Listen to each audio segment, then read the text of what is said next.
Hər kəsə salam. Bu gün elə bir kurabiyə hazırlayırıq ki, içi yumuşaq, üstü isə xırçılıtlı alınır. Hazırlanması isə çox sadədir. Gəlin birlikdə edək. 100 qram çörək yağı, üzərinə 1 stəkan yarım şəkər tozu əlavə edib qarışdırıram.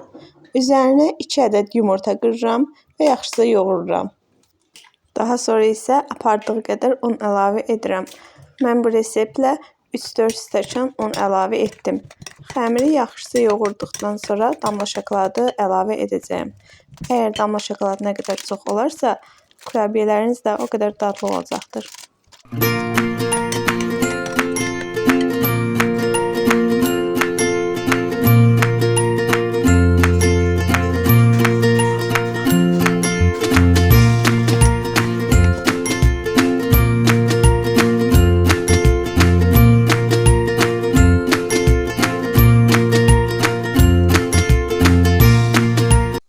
Xəmir hazır olduqdan sonra isə biraz dincəlməyə qoyuram və soba listimi yağlayıram.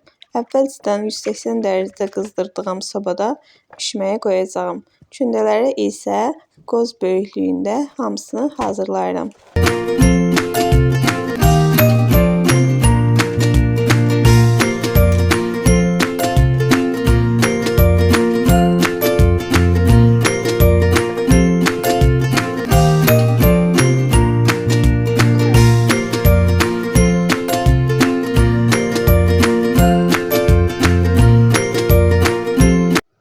Bu reseptlə məndə 2 list kurabiyə alındı. Kim hazırlayırsa nuş olsun. Daha çox belə videolar üçün kanalıma abunə olmağı və videonu bəyənməyi unutmayın. Gələn videolarda görüşəndək.